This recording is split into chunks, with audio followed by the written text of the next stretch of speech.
was the execution of Derrick Dearman. There are no words to express how this whole ordeal has impacted my family. I'll never forget the day I got the news.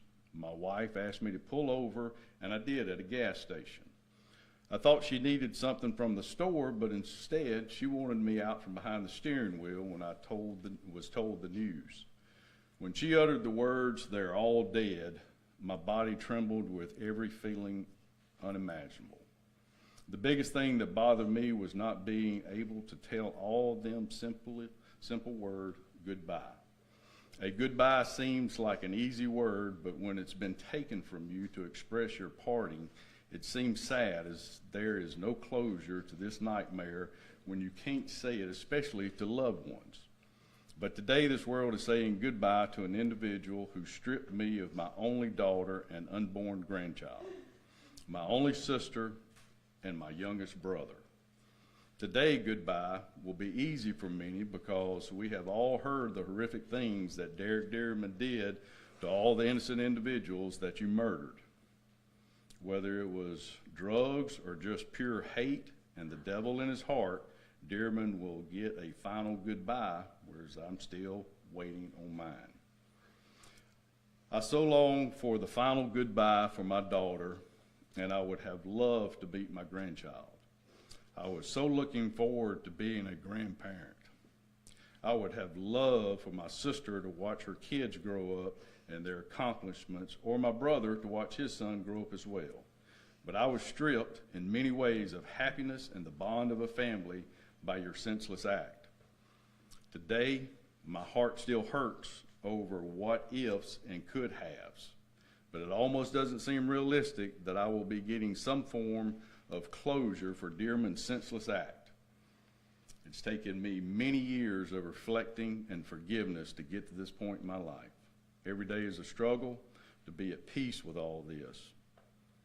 Today we say goodbye to a man who made a decision that has affected many in so many ways.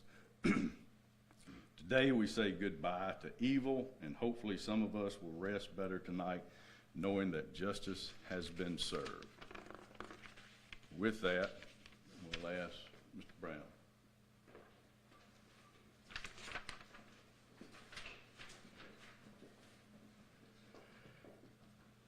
It was my only son, my stepdaughter, my step-granddaughter, both their husbands,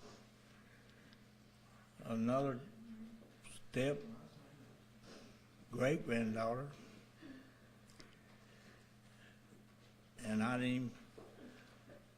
can't imagine any more than the screaming I did that night to go down there to where it happened. Only God stopped me from going down there. And the guy, there was a police officer who stopped me. He did the best thing he could have done that night. This don't bring nothing back. I can't get my son back or any of them back. That's all this evil going on in this world. This is just a sample of what's going on in this world. And if it don't change, the Lord's coming back. And everybody in this world is all committing some kind of sin of some kind. It don't just stop here. It goes all the way to the top. All this bickering, fighting, stealing, robbing, murdering.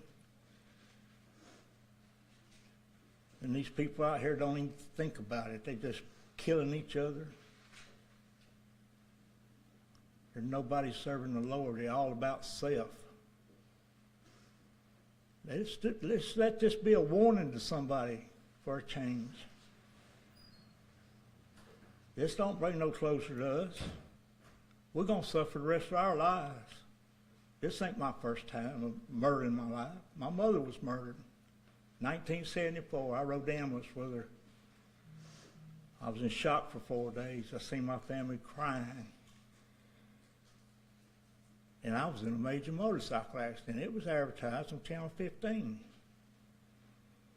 Darwin Singleton interviewed me. Let this be a warning to all of you. If you ain't serving the Lord, you serve that devil. This is what you get for evil in your life. If we don't start going to church and trying to serve the Lord, this is just, you know, an example of it. So that's what I got to say. All of you.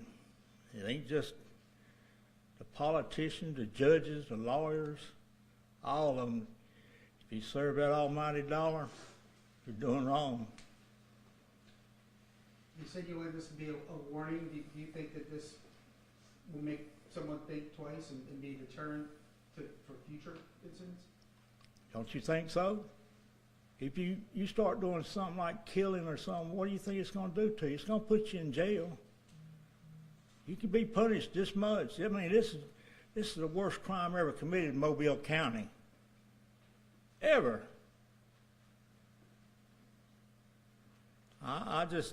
It's horrific.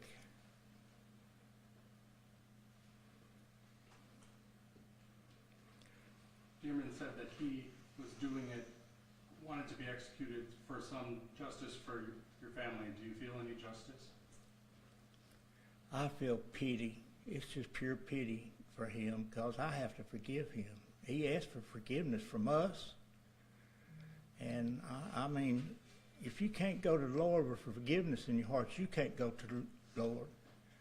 You cannot go with closed fists. You got to have open palms, like a forgiving baby's heart. And this world is getting so worse. He's coming. It says in the Bible, he's coming back. I mean, it's in the Bible. That book of rules is there for you. And people don't serve that. That's what this country was formed on, was religion. That's what this world is meant for us to do, is to serve the Lord. I was an usher in my church, and I do the best I can. It's up to everybody else to do better. Got a question right here for you. What's your first name, sir? Robert Brown. Thank you. Mr. Brown, he seemed to acknowledge that he said, I've taken so much from the victims' families. Do you believe he was sincere in that, or were those words just I think he got off them drugs and realized what he'd done. And he knew where he was, you know, done so bad and everything. That preacher helped him realize it, and he turned himself around. He really figured it out. I mean, he gained the weight when he got off them drugs. You can just tell it. He gained a lot of weight. That's what drugs will do to you. I mean, I've seen it. I was in Vietnam, and I've seen it in the streets. I've just been educated all my life. And Mr. Brown, you said it's BROWN. Right. I appreciate it, Mr. Brown. Thank you. All right, that's it. Ms. Betts will give you all some instructions about wrapping up, and that's it. Thank y'all for coming. You'll have an hour to complete your stories and file them, and then we'll lock up and discuss y'all on the ground.